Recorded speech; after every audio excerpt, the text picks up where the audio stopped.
Pagi itu, Rina baru saja terbangun saat Dian kakaknya datang menyampaikan pesan dari Dokter Satria, dokter mata yang selama ini merawatnya.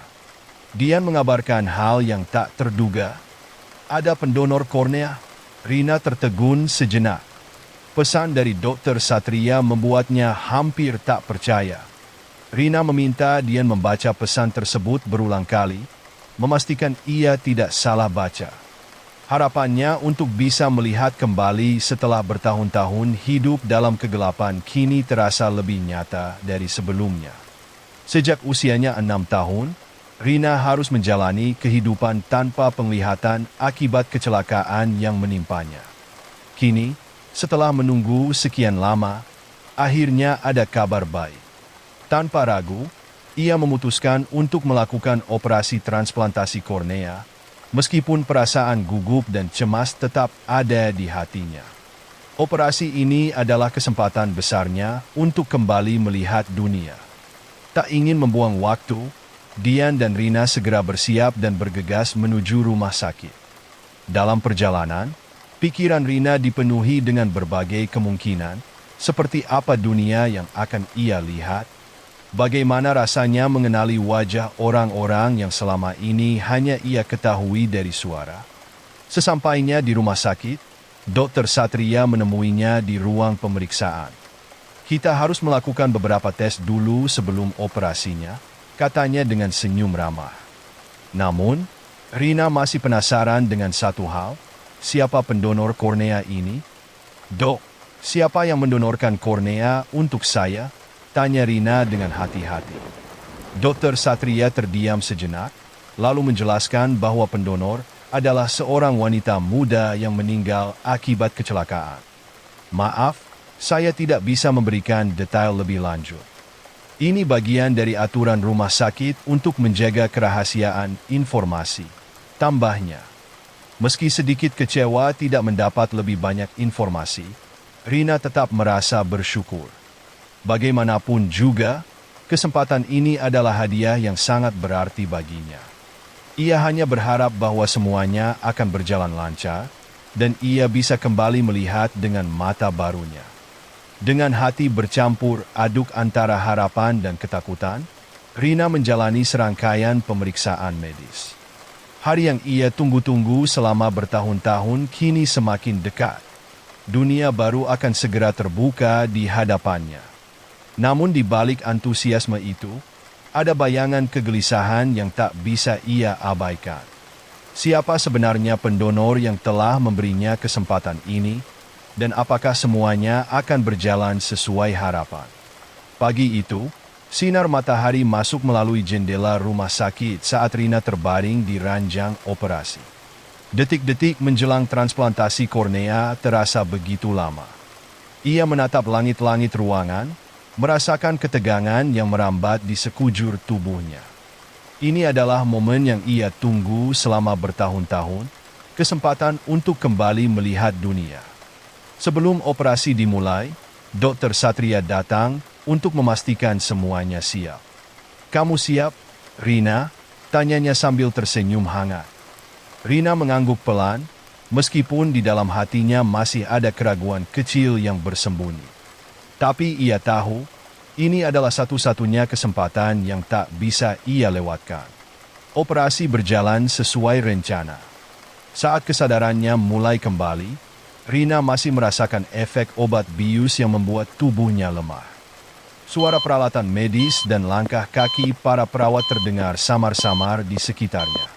Perlahan, ia membuka matanya. Namun, yang ia lihat hanyalah bayangan buram yang mengaburkan segala hal di depannya. "Ini wajar, Rina," ujar Dokter Satria yang duduk di sampingnya. "Mata kamu butuh waktu untuk beradaptasi dengan kornea baru." Meski pandangannya masih kabur, Rina merasakan kebahagiaan yang tak bisa ia jelaskan. Setelah bertahun-tahun hidup dalam kegelapan, sekarang ia memiliki harapan untuk melihat lagi, meskipun penglihatannya belum sepenuhnya jelas. "Sekarang coba lihat sekeliling ruangan," kata Dokter Satria sambil menguji kemampuan penglihatannya. Rina berusaha memfokuskan pandangannya, walaupun semuanya masih terlihat seperti bayangan samar. Rina menghitung jumlah orang di ruangan itu. Ia yakin ada 4 orang selain dirinya. Dengan percaya diri, ia menyebut angka tersebut.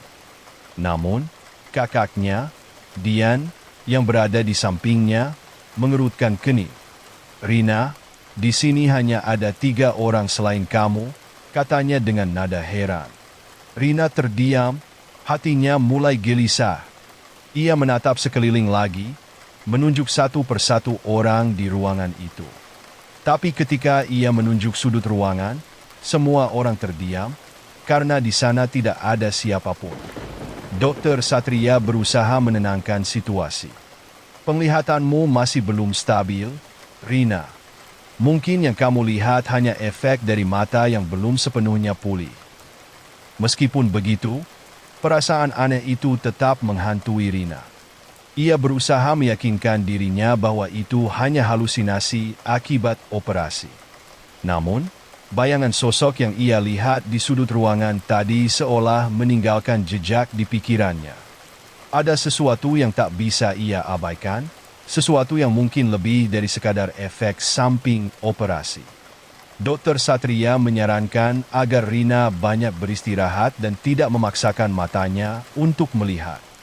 "Biarkan kornea baru ini menyatu dulu," katanya. Rina hanya mengangguk, berusaha menenangkan kegelisahannya. Namun, saat ia memejamkan mata, bayangan buram di sudut ruangan tadi terus menghantui pikirannya, seolah menunggu momen untuk muncul kembali. Setelah serangkaian pemeriksaan dan saran dokter, Rina akhirnya berbaring di ranjang rumah sakit, mencoba beristirahat. Suara langkah kakaknya, Dian, terdengar perlahan menghilang dari ruangan, dan Rina kini sendirian. Ruangan terasa begitu sunyi, hanya terdengar suara mesin medis yang berdetak pelan. Matanya masih terasa berat setelah operasi, tapi dia tetap mencoba untuk tenang dan menikmati momen istirahat. Namun, tak lama setelah Dian keluar, perasaan aneh menyelimuti Rina. Udara di ruangan itu tiba-tiba terasa lebih dingin. Rina merasa ada sesuatu atau seseorang di sudut ruangan. Perlahan, ia membuka matanya, dan meskipun pandangannya masih buram, ia bisa melihat sebuah sosok hitam berdiri di pojok ruangan. Sosok itu tampak tinggi, seperti manusia, tapi Rina tak bisa melihat detail wajah atau tubuhnya dengan jelas. Degup jantung Rina semakin cepat. Dia menatap sosok itu dengan perasaan takut yang semakin membesar. "Siapa itu?" gumamnya pelan, berharap ada penjelasan logis. Namun, sosok itu tidak bergerak, hanya diam di sana, menatap balik dengan keheningan yang mencekam. Keringat dingin mulai mengalir di pelipisnya. Rina mencoba meyakinkan dirinya bahwa ini mungkin hanya efek dari operasi. Mungkin mata barunya masih beradaptasi. Tapi rasa takut itu semakin nyata, semakin menguasai pikirannya. Suasana di ruangan itu berubah menjadi semakin tegang ketika sosok hitam itu mulai bergerak, melangkah perlahan mendekati ranjangnya. Rina tidak bisa lagi menahan ketakutannya. Bulu kuduknya meremang, seakan merasakan hawa dingin yang menyelimuti ruangan. Tanpa berpikir panjang, dia menarik selimutnya dan menutupinya hingga ke kepala, berharap apapun yang dilihatnya hanyalah ilusi. Dia meringkuk di bawah selimut, memohon agar rasa takut itu hilang. Jantungnya berdegup kencang, berharap sosok itu pergi. Beberapa detik berlalu yang terasa seperti selamanya. Rina menggigil di balik selimutnya, menunggu dengan napas tertahan. Setelah merasa cukup tenang, ia memutuskan untuk mengintip, hanya untuk memastikan semuanya baik-baik saja. Dengan tangan gemetar, Rina menarik selimutnya perlahan, mencoba melihat keadaan di sekitarnya. Tapi, alih-alih Kelagon, yang ada padi, justru lebih menjadikan. Sosok hitam itu sekarang berdiri tepat di depan ranjangnya, lebih dekat daripada sebelumnya. Sosok itu tidak lagi di sudut ruangan, Sosok itu ada di hadapannya. Rina langsung menjerit, suaranya menggema di dalam ruangan. Jeritan itu cukup keras hingga memanggil kakaknya, Dian, dan seorang perawat yang segera bergegas masuk. "Apa yang terjadi, Rina?" tanya Dian panik, melihat adiknya yang menangis ketakutan. Seseorang di sini." Dia mencoba mendekat. Rina tergagap, matanya dipenuhi air mata. Dian mengernyit, memeriksa seluruh ruangan. "Tidak ada siapa-siapa, Rina. Hanya ada aku dan perawat di sini." Perawat yang ikut masuk mencoba menenangkan Rina, tetapi ketakutan itu masih nyata baginya. Sosok hitam itu benar-benar ada. Meski sekarang tak terlihat, Rina yakin ada sesuatu yang salah di ruangan ini. Beberapa hari setelah kejadian menakutkan di rumah sakit, Rina akhirnya diperbolehkan pulang. Meski pikirannya masih dihantui oleh bayangan sosok hitam di ruang rawat, ia berusaha untuk kembali ke rutinitasnya. Penglihatannya pun perlahan mulai membaik. Ia bisa mengenali wajah orang-orang di sekitarnya, benda-benda di apartemennya, bahkan warna-warni kota Jakarta yang dulu hanya bisa ia bayangkan. Suatu sore, saat Rina hendak naik lift di gedung apartemennya, ia melihat seorang wanita muda berdiri di depan lift, tampak ragu-ragu. Wanita itu memiliki rambut panjang yang tergerai, wajahnya pucat, tapi cantik. Pakaian kasual yang dikenakannya membuatnya tampak biasa, namun ada sesuatu dalam sorot matanya yang membuat Rina tertarik. Rina mendekat dan menyapanya. "Kamu tinggal di sini juga?" "Ya." Wanita itu tersenyum kecil, mengangguk, tapi tetap terlihat agak canggung. "Namaku Rina. Kamu?" lanjut Rina, berusaha membuka percakapan. Wanita itu akhirnya menjawab dengan suara lembut. "Aku Laila. Aku tinggal di lantai 5. Mereka pun naik lift bersama. Dalam perjalanan ke atas, Lila memperkenalkan dirinya lebih lanjut. Rina merasa Lila adalah orang yang menyenangkan meski terkesan pemalu. Obrolan singkat mereka membuat Rina merasa lebih nyaman. Ia bahkan sempat berpikir bahwa bertemu Lila adalah awal yang baik untuk kehidupannya yang baru, setelah sekian lama hidup dalam kegelapan. Tak lama kemudian, lift berhenti di lantai 2. Seorang pria tua, Pak Slamet, masuk ke dalam lift. Rina mengenalnya sebagai tetangga yang ramah dan selalu menyapa siapapun yang ia temui. "Selamat sore, Rina," sapa Pak Slamet sambil tersenyum hangat. Namun, anehnya, Pak Slamet sama sekali tidak menyapa Lila, padahal Lila berdiri tepat di sebelahnya. Rina sempat bingung, tapi ia mengira mungkin Pak Slamet belum mengenal Lila karena wanita itu baru pindah. Setelah beberapa saat, Rina mulai sering bertemu dengan Lila di gedung apartemen. Mereka kerap mengobrol bersama, duduk di taman kecil di belakang gedung atau berbagi cerita di lobi. Dari obrolan mereka, Rina mengetahui bahwa Lila tinggal sendirian di apartemen itu. Lila bercerita bahwa ia jarang keluar rumah sehingga tidak banyak tetangga yang mengenalnya. Rina merasa kasihan, lalu menawarkan untuk mengenalkan Lila kepada tetangga lain. Namun, Lila tampak tidak nyaman dengan ide tersebut, seolah-olah ia lebih suka tetap tak dikenal. Hubungan mereka semakin dekat. Lila mulai menceritakan hal-hal yang lebih pribadi. Ia bercerita tentang kakaknya, Rudy, yang sangat protektif, dan pacarnya, Budi, yang tinggal di luar kota. Rina senang mendengar cerita-cerita Lila. Di balik kelembutannya, Lila ternyata orang yang penuh cinta kepada keluarganya. Meski begitu, ada sesuatu yang ganjil tentang Lila yang tak bisa dijelaskan Rina. Lila tampak sangat menyenangkan, tetapi kadang-kadang ada kesan bahwa dia menyembunyikan sesuatu. Sikapnya yang cenderung tertutup membuat Rina merasa penasaran, tapi ia tak ingin menekan Lila terlalu banyak. Hingga suatu malam, semuanya mulai terasa berbeda. Malam itu, Rina baru saja pulang dari bekerja lembur. Jarum jam sudah menunjukkan tengah malam, dan suasana gedung apartemen terasa lebih sunyi dari biasanya.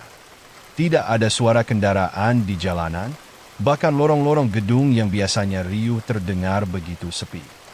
Rina berjalan cepat menuju lift, berharap segera sampai di apartemennya yang berada di lantai 7. Ketika pintu lift terbuka, ia melihat Lila berdiri di depan lift, seperti sedang menunggunya. Rina merasa sedikit lega, setidaknya dia tidak akan sendirian. "Lila," Rina menyapa. Tak disangka, Lila tidak merespons. Lila yang biasanya ceria dan ramah, malam itu terlihat berbeda. Wajahnya pucat, rambutnya acak-acakan, dan pakaiannya tampak lusuh. Ada sesuatu yang tidak beres dengan sikapnya, tapi Rina mencoba untuk tidak terlalu memikirkan hal itu. Mungkin dia sedang tidak enak hati, pikir Rina. Mereka masuk ke dalam lift bersama, dan suasana semakin mencekam. Lift itu bergerak lambat, lebih lambat dari biasanya. Rina merasa ada keheningan yang aneh dan berat di antara mereka. Seperti ada sesuatu yang menahan kata-kata keluar dari mulutnya. Rina, yang biasanya pandai mengobrol, kali ini sulit mencari topik untuk mencairkan suasana. "Lila, kamu baik-baik saja?" tanya Rina akhirnya, mencoba memulai percakapan. Tapi lagi-lagi, Lila tidak menjawab. Wajahnya tetap kosong, tanpa ekspresi, matanya menatap lurus ke depan seperti sedang memikirkan sesuatu yang jauh. Kecanggungan itu semakin membuat Rina gelisah. Ia merasakan sesuatu yang aneh merambat di udara. Dalam upaya terakhir untuk mendapatkan perhatian Lila, Rina menyentuh pundaknya dengan lembut. Namun, saat tangannya menyentuh Lila, sesuatu yang mengerikan terjadi. Lila langsung menoleh ke arah Rina dengan cepat. Matanya melotot lebar dengan amarah yang begitu jelas di wajahnya. Rina mundur beberapa langkah, kaget dengan reaksi Lila. Maaf, aku hanya khawatir," kata Rina terbata-bata. Tetapi Lila tidak berbicara. Ia hanya berdiri di sana, memandang Rina dengan pandangan penuh kebencian. Saat itu, lift tiba-tiba bergetar dan mulai meluncur turun dengan cepat. Rina terkejut dan segera meraih pegangan besi di dekatnya. Detik-detik itu terasa seperti selamanya. Lampu di dalam lift mulai berkedip-kedip, memperburuk situasi yang sudah tegang. Tapi bukan hanya lift yang membuat Rina takut. Lila, atau sosok yang mirip Lila, masih berdiri di depannya. Matanya yang melotot semakin membesar, seolah-olah siap keluar dari rongganya. Tiba-tiba, Lila mengeluarkan jeritan panjang yang begitu melengking hingga memecahkan bola lampu di dalam lift. Rina merasakan deru angin yang aneh, dan darah mulai mengalir dari mata Lila, mengalir deras di wajahnya hingga kedua bola matanya copot dan jatuh ke lantai. Rina menjerit sekencang-kencangnya. Ketakutan yang ia rasakan tak tertahankan. Tubuhnya gemetar hebat, dan sebelum ia bisa memproses apa yang terjadi, tubuhnya jatuh ambruk ke lantai, kehilangan kesadaran. Ketika Rina akhirnya terbangun, ia menemukan dirinya terbaring di sofa apartemennya, dikelilingi oleh beberapa tetangga yang cemas. Pak Slamet duduk di sampingnya, wajahnya penuh kekhawatiran. "Apa yang terjadi, Rina?" tanya Pak Slamet. Rina masih bingung, pikirannya berusaha mengingat apa yang baru saja ia alami. Aku bersama Lila di lift. Lift itu rusak dan meluncur turun sangat cepat," katanya pelan, mencoba menjelaskan. Namun, saat Rina menyebut nama Lila, wajah para tetangganya tampak aneh. Mereka saling memandang, seolah ada sesuatu yang mereka ketahui tetapi tidak ingin memberitahunya. "Lila?" tanya Pak Slamet. "Rina, tidak ada siapa-siapa di lift selain kamu," kata-kata itu menghentam Rina seperti angin dingin. Matanya melebar. Bagaimana mungkin? Dia jelas-jelas bersama Lila. Rina terdiam mendengar kata-kata Pak Slamet. Tidak ada siapa-siapa di lift selain dirinya. Bagaimana mungkin? Ia begitu yakin melihat Lila di sana, bahkan ingatan tentang mata Lila yang berdarah masih sangat jelas di pikirannya. Tapi, melihat wajah para tetangga yang tampak bingung, Rina mulai meragukan apa yang baru saja dialaminya. Apakah mungkin semua itu hanya halusinasi? Tiba-tiba, seorang pria yang belum pernah Rina lihat sebelumnya mendekat dengan wajah serius. Pria itu membawa sebuah foto, dan tanpa banyak basa-basi, ia menunjukkan foto tersebut ke arah Rina. "Apakah kamu mengenal wanita ini?" tanyanya. Rina melihat foto itu dan seketika tubuhnya menegang. "Itu Lila, wanita yang selama ini sering bersamanya." "Ini Lila," jawab Rina, suaranya gemetar. Wajah pria itu berubah. Ia menatap Rina dengan tatapan yang tak percaya. "Kamu bilang, ini Lila?" Pria itu tampak semakin terkejut, matanya berkaca-kaca. Rina tidak mengerti apa yang terjadi. "Sebenarnya ada apa? Apa yang sedang terjadi?" tanya Rina dengan suara penuh kebingungan. Pak Slamet mendekati Rina dan meraih tangannya dengan lembut. "Rina, wanita di foto itu, Lila. Dia sudah meninggal beberapa waktu lalu." Jantung Rina seakan berhenti berdetak. "Meninggal? Tidak mungkin," serunya, menolak kenyataan yang baru saja disampaikan. "Aku bertemu dengannya. Aku sering bicara dengannya. Kami bertemu. Dia tidak mungkin sudah meninggal." Pria yang membawa foto itu akhirnya memperkenalkan dirinya. "Aku Rudy, kakaknya Lila," katanya dengan suara berat. "Lila meninggal beberapa bulan lalu. Mereka bilang dia bunuh diri." Rina merasa seperti ditarik ke dalam pusaran kebingungan. Bunuh diri? Lila tidak tampak seperti seseorang yang akan mengambil nyawanya sendiri. Selama ini, Lila selalu tampak ceria, meskipun kadang tertutup. Tapi sekarang, semua yang ia tahu tentang Lila mulai terasa sama, seperti bayangan yang mulai menghilang. "Aku tidak percaya Lila bunuh diri," lanjut Rudy, matanya penuh tekad. "Aku tahu ada yang salah, tapi polisi menutup kasusnya begitu saja.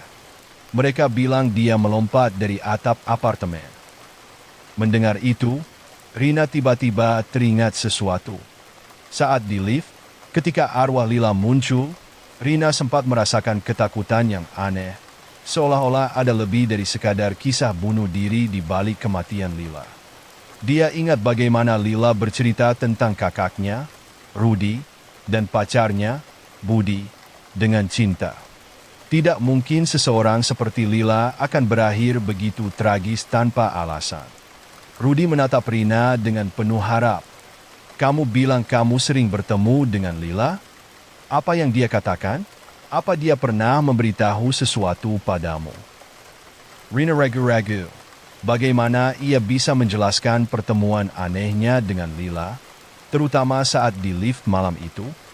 "Aku tidak tahu apa yang sebenarnya terjadi." Rina mulai bicara pelan. "Tapi, aku merasa Lila mencoba memberitahu sesuatu. Saat di lift tadi, dia terlihat berbeda, seperti sedang marah, dan ada darah di matanya." Wajah Rudy memucat mendengar cerita Rina. "Darah di matanya?" Rina mengangguk, dan setelah itu, "Aku pingsan. Tapi yang paling aneh, aku merasa ada sesuatu yang Lila sembunyikan, sesuatu yang penting." Pak Slamet mencoba menenangkan mereka, tetapi Rudy tampak semakin bertekad. "Ini bukan bunuh diri," katanya pelan namun penuh keyakinan. "Aku tahu Lila, dan aku yakin ada yang membuatnya meninggal." Rina mengingat kejadian-kejadian aneh sejak ia pulih dari operasinya. Mungkinkah semua ini ada hubungannya dengan transplantasi kornea? Dengan napas yang tertahan, Rina akhirnya bertanya, "Rudy, apakah kornea yang aku dapatkan ini dari Lila?" Rudy terdiam sejenak, matanya membulat, lalu ia mengangguk pelan. "Iya, Rina, kornea itu milik adikku." Mendengar jawaban itu, segala hal yang terjadi selama ini mulai masuk akal bagi Rina. Awal Lila tidak sekedar mengentunya untuk mendekat nakuri. Dia mencari keadilan. Kornea Lila yang kini ada di mata Rina mungkin menjadi jembatan antara dunia Lila dan dunia nyata. Seolah-olah Lila ingin menyampaikan pesan terakhir sebelum ia bisa benar-benar pergi. Rina menatap Rudy dengan penuh kesadaran. Lila ingin kita tahu sesuatu. Aku yakin ada yang salah. Kita harus mencari tahu kebenaran di balik kematiannya. Sejak pengungkapan mengejutkan tentang kornea Lila, Rina tidak bisa tenang. Bayangan tentang Lila, sosoknya yang berubah menyeramkan di lift, terus menghantui pikirannya. Rina merasa apa yang terjadi padanya bukanlah kebetulan. Lila ingin mengatakan sesuatu. Dan sekarang, bersama Rudy, kakak Lila, mereka memutuskan untuk mencari tahu kebenaran di balik kematian Lila. Rudy tidak pernah percaya bahwa adiknya bunuh diri. Dia yakin ada sesuatu yang tidak beres, meskipun polisi menutup kasus itu dan menyebutnya sebagai bunuh diri. Namun, setelah mendengar cerita Rina tentang arwah Lila dan semua kejanggalan yang terjadi sejak transplantasi kornea, Rudy semakin yakin bahwa mereka harus melanjutkan penyelidikan sendiri. Kita harus mulai dari gedung apartemen, kata Rudy suatu sore ketika mereka duduk di ruang tamu apartemen Rina. Ada sesuatu di sana yang tidak terungkap. Kamera CCTV, saksi, atau mungkin orang-orang yang dekat dengan Lila sebelum kejadian itu. Rina mengangguk. Meski ia masih merasa takut setiap kali mengingat kejadian aneh itu, hatinya yakin bahwa mereka harus terus maju. Aku akan ikut denganmu, jawabnya tegas. Langkah pertama mereka adalah menemui Pak Anwar, pengelola gedung apartemen tempat Lila tinggal. Gedung itu memiliki sistem keamanan yang baik, termasuk kamera CCTV di beberapa titik strategis. Ketika mereka menemui Pak Anwar, Rudy meminta akses untuk melihat rekaman malam saat Lila meninggal. Awalnya, Pak Anwar tampak ragu. Saya tidak yakin apakah saya bisa memberikan rekaman itu. Polisi sudah melakukan penyelidikan, dan mereka memutuskan bahwa ini adalah bunuh diri, katanya sambil menggelengkan kepala. Namun, Rudy tidak menyerah. Tolong, Pak, kami hanya ingin mencari tahu apa yang sebenarnya terjadi. Ada hal-hal yang belum jelas. Saya hanya ingin memastikan bahwa adik saya mendapat keadilan. Setelah diskusi yang panjang dan penuh permohonan, akhirnya Pak Anwar setuju untuk menunjukkan rekaman CCTV yang terekam malam itu. Mereka duduk di depan monitor kecil di kantor Pak Anwar, menunggu rekaman yang mungkin bisa mengubah segalanya. Ketika rekaman diputar, terlihat Lila masuk ke gedung apartemen pada malam itu. Ia tampak normal, tidak ada tanda-tanda kegelisahan yang mencolok. Namun, ketika Lila berjalan menuju lift, Rina merasa ada sesuatu yang aneh. Lihat di sana, serunya sambil menunjuk layar. Di rekaman itu, ada bayangan samar yang mengikuti Lila. Bayangan itu tampak aneh, seperti menyatu dengan kegelapan di sekelilingnya, seolah-olah tak terdeteksi oleh kamera CCTV lainnya. Rudy menatap layar dengan rahang mengeras. Itu dia. Seseorang mengikutinya, gumamnya. Rina mengangguk, perasaannya semakin mencekam. Dalam rekaman berikutnya, Lila terlihat berada di atap gedung. Di sana, bayangan yang mengikuti Lila tampak lebih jelas, meskipun wajah atau sosoknya tidak sepenuhnya terlihat. Namun, saat Lila berdiri di tepi atap, bayangan itu tiba-tiba mendorongnya dari belakang, membuat tubuh Lila terjatuh ke bawah. Adegan itu begitu cepat dan mengejutkan. Rina menutup mulutnya dengan tangan, berusaha menahan rasa ngeri yang melanda hatinya. Jadi, Lila tidak bunuh diri. Dia didorong, bisik Rina, masih syok. Rudy menggenggam tangan Rina dengan erat. Inilah yang aku takutkan selama ini. Seseorang membunuhnya. Setelah rekaman CCTV mengungkap bahwa Lila tidak bunuh diri, melainkan didorong dari atap gedung, Rina tidak bisa mengabaikan perasaan aneh yang terus menghantuinya. Sejak operasi transplantasi kornea, ia merasa ada ikatan yang tidak bisa dijelaskan antara dirinya dan arwah Lila. Semua kejadian aneh yang ia alami, bayangan di sudut ruangan, insiden di lift, hingga mimpi-mimpi buruk tentang mata Lila yang berdarah, semakin membuatnya sadar bahwa ada lebih dari sekadar kebetulan di balik pertemuan mereka. Suatu malam, Rina kembali merasakan kehadiran Lila di apartemennya. Kali ini, bukan hanya bayangan samar yang biasa ia lihat dari sudut mata, melainkan kehadiran yang begitu nyata dan menakutkan. Udara di ruangan mendadak terasa dingin, dan suasana berubah menjadi tegang. Saat Rina sedang duduk di ruang tamu, lampu tiba-tiba berkedip-kedip, menciptakan bayangan yang menari di dinding. Dalam keheningan, suara langkah kaki samar terdengar dari lorong. Hatinya berdegup kencang. Rina berusaha meyakinkan dirinya bahwa semua ini hanyalah imajinasinya, tetapi suara itu semakin mendekat, membuat bulu kuduknya meremah. Tanpa peringatan, sosok Lila muncul di hadapannya. Kali ini, penampilannya jauh lebih menyeramkan daripada yang pernah Rina lihat. Wajahnya pucat pasi, matanya kosong, dan tubuhnya terlihat seperti bayangan kabur yang tak sepenuhnya nyata. Namun, yang paling mengerikan adalah tatapan tajam Lila yang penuh amarah dan kesedihan. Rina tertegun. Ia ingin berlari, tapi tubuhnya terasa kaku, seolah ada kekuatan tak terlihat yang menahannya di tempat. "Lila," bisiknya dengan suara serak. "Apa yang kamu inginkan dariku?" Alih-alih menjawab, Lila hanya menatapnya dengan tatapan dingin. Kemudian, sesuatu yang tak terduga terjadi. Rina merasakan tubuhnya kaku, lalu tiba-tiba pandangannya menggelap. Ia seperti terseret ke dalam dunia lain, di mana bayangan-bayangan kabur melintas dengan cepat di sekelilingnya. Di dunia ini, Rina bisa merasakan apa yang pernah dialami oleh Lila sebelum kematiannya. Rina kini melihat dari sudut pandang Lila. Ia bisa merasakan ketakutan yang begitu dalam ketika Lila berlari menuju atap gedung pada malam terakhirnya. Langkah kaki Lila tergesa-gesa, napasnya terengah-engah, dan dia terus menoleh ke belakang, seolah sedang dikejar oleh sesuatu atau orang tak dikenal. Rina merasakan jantungnya berdegup cepat, sama seperti yang dirasakan Lila saat itu. Kemudian, Rina melihat sosok gelap di belakang Lila. Bayangan itu terus mendekat, semakin cepat, semakin menakutkan.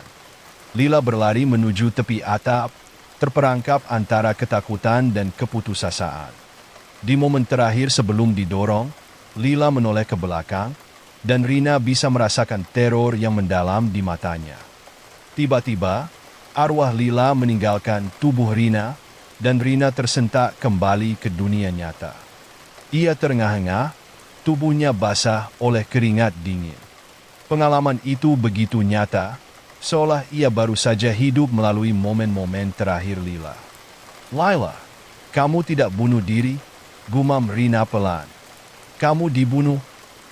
Rina kini benar-benar mengerti apa yang arwah Lila coba sampaikan padanya. Semua kejadian aneh yang dialaminya adalah cara Lila untuk meminta pertolongan. Lila tidak ingin Rina takut, ia ingin Rina tahu kebenaran dan membantu mengungkap siapa yang bertanggung jawab atas kematiannya. Rina menggigil saat menyadari kedalaman ikatan supranatural yang kini menghubungkannya dengan Lila.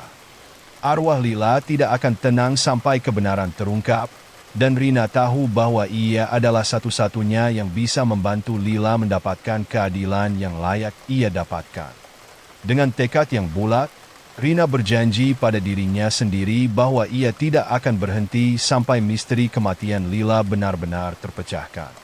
Meskipun ia tahu, perjalanan ini tidak akan mudah, dan bayangan Lila mungkin akan terus menghantui hidupnya sampai semuanya terungkap. Setelah mengetahui kebenaran tentang malam terakhir Lila melalui pengalaman supranatural yang dialaminya, Rina tidak bisa tinggal diam. Ia bersama Rudy, kakak Lila, bertekad membawa kasus ini kembali ke permukaan. Dengan bukti baru dari rekaman CCTV yang menunjukkan Lila didorong dari atap, mereka mendatangi kantor polisi. Pada awalnya, polisi masih ragu untuk membuka kembali kasus yang sudah dinyatakan selesai sebagai bunuh diri. Mereka bersikeras bahwa semua bukti sebelumnya mengarah pada kesimpulan itu, tidak ada jejak orang lain di tempat kejadian, dan Lila memang sedang dalam keadaan depresi. Namun, Rudy tidak menyerah. Dengan penuh emosi, ia menunjukkan rekaman baru yang diperoleh dari Mr. Hastings, yang jelas-jelas menunjukkan bayangan seseorang yang tidak terekam di CCTV lain. Kalian lihat ini? Rudy menekan, suaranya terdengar tegas. Ini bukan bunuh diri, adikku didorong. Seseorang mengikutinya dan membunuhnya. Polisi yang menyaksikan rekaman itu mulai goyah. Dengan bukti baru ini, mereka tidak bisa lagi mengabaikan kemungkinan bahwa ada kejahatan di balik kematian Lila. Kasus Lila pun resmi dibuka kembali, dan penyelidikan mulai diarahkan ke siapa yang mungkin bertanggung jawab. Beberapa hari setelah penyelidikan baru dimulai, polisi menemukan fakta mencurigakan tentang mantan pacar Lila, Budi. Budi, yang bekerja sebagai teknisi di gedung apartemen, memiliki akses ke seluruh sistem keamanan, termasuk CCTV. Saat polisi menyelidiki lebih dalam, mereka menemukan bahwa Budi telah menghindari deteksi kamera dengan sengaja. Ia menggunakan pengetahuannya tentang gedung untuk menghilang dari pandangan kamera pada malam Lila meninggal. Budi, yang sangat obsesif terhadap Lila sejak mereka masih bersama, tidak bisa menerima kenyataan bahwa Lila telah memutuskan hubungan mereka. Selama ini, ia terus menguntit Lila tanpa sepengetahuan orang lain. Bahkan, ia mengatur agar kematian Lila tampak seperti bunuh diri, semua karena ia tidak bisa mengendalikan rasa posesifnya yang membutakan. Ketika polisi akhirnya menangkap Budi, ia berusaha menyangkal segala tuduhan. "Aku tidak membunuhnya," teriaknya saat dibawa ke kantor polisi. Namun, bukti semakin kuat, pesan-pesan ancaman yang ia kirimkan ke Lila, rekaman CCTV yang menunjukkan bayangannya, serta saksi-saksi yang mengonfirmasi bahwa Budi adalah orang terakhir yang terlihat di dekat apartemen pada malam kejadian. Dalam interogasi yang panjang, Budi akhirnya mengaku ia tidak berniat membunuh Lila pada awalnya, tetapi saat malam itu mereka bertemu di atap, pertengkaran mereka memanas. Budi yang diliputi emosi dan amarah mendorong Lila hingga jatuh dari tepi gedung. Keadilan akhirnya ditegakkan. Budi diadili atas pembunuhan Lila dan dijatuhi hukuman penjara yang panjang. Rudy, meski hatinya hancur mengetahui bagaimana adiknya meninggal, merasa lega bahwa pelaku di balik tragedi itu telah ditemukan dan dihukum. Ia akhirnya bisa merelakan Lila pergi dengan tenang. Rina juga merasakan kedamaian baru. Setelah melalui pengalaman yang mencekam dan berbahaya, ia kini mengerti bahwa arwah Lila tidak hanya menginginkan balas dendam, tetapi juga kebenaran. Dan setelah semua terungkap, Rina merasa bahwa hubungan supranatural mereka akhirnya selesai. Arwah Lila tidak lagi muncul di kehidupannya, seolah-olah ia telah menemukan ketenangan setelah kebenaran terungkap. Di sisi lain, Rina belajar banyak dari peristiwa ini. Ia kini hidup dengan lebih menghargai setiap momen, tidak hanya karena ia bisa melihat kembali, tetapi juga karena pengalaman hidup yang begitu dekat dengan kematian dan keadilan yang datang setelahnya. Lila, meskipun sudah tidak lagi ada di dunia, tetap menjadi bagian dari Rina, bukan hanya karena kornea yang sekarang memberinya penglihatan, tetapi karena perjalanan bersama yang mendalam dan tak terlupakan. Kini, Rina melanjutkan hidupnya dengan penuh rasa syukur, berjanji untuk menjaga anugerah penglihatannya dan kenangan akan Lila yang telah memberinya bukan hanya penglihatan, tetapi juga pelajaran hidup yang sangat berharga. Setelah semua yang terjadi, Rina merasa hidupnya berubah selamanya. Keadilan untuk Lila telah ditegakkan, dan Budi, orang yang bertanggung jawab atas kematian Lila, kini berada di penjara. Namun, meskipun keadilan duniawi telah tercapai, Rina merasakan ada sesuatu yang belum sepenuhnya selesai. Di permukaan, semuanya tampak tenang. Lila tidak lagi menghantuinya, tidak ada lagi sosok misterius di sudut ruangan atau kehadiran menakutkan di lift. Namun, dalam hati kecilnya, Rina merasa ada sesuatu yang masih mengintai, sesuatu yang tak terjelaskan, seolah-olah jejak arwah Lila belum sepenuhnya hilang dari hidupnya. Malam-malamnya tak lagi dipenuhi mimpi buruk, tetapi sesekali, ia terbangun dengan perasaan aneh, seperti ada yang memperhatikannya dari kejauhan. Setiap kali itu terjadi, Rina berusaha meyakinkan dirinya bahwa semuanya telah berakhir. Namun, di dalam hatinya, ia tahu ada sesuatu yang belum selesai. Suatu malam, saat Rina sedang duduk sendirian di apartemennya, menatap keluar jendela, dia merasakan hembusan angin dingin yang tiba-tiba masuk melalui celah-celah kecil jendela. Udara yang aneh dan seolah membawa sebuah pesan. Ia menoleh, memperhatikan setiap sudut ruangan dengan hati-hati. Tidak ada apapun, hanya keheningan yang menyelimuti, seperti biasanya. Namun, saat Rina bersiap untuk mematikan lampu dan menuju kamar tidur, ia melihat sesuatu yang membuat darahnya berdesir. Di cermin kamar mandi, samar-samar, ada tulisan kabur yang seolah terukir oleh sesuatu atau seseorang. Tulisan itu terbaca, "Aku di sini," membuat Rina merasa lemas dan tidak berdaya. Apalagi yang akan terjadi kemudian? Seketika, perasaan takut yang selama ini ia coba abaikan kembali menyeruak. Tubuhnya terasa lemah, seperti seluruh energinya terkuras. Jantungnya berdegup kencang, dan lututnya terasa bergetar. Rina tidak bisa berpikir jernih.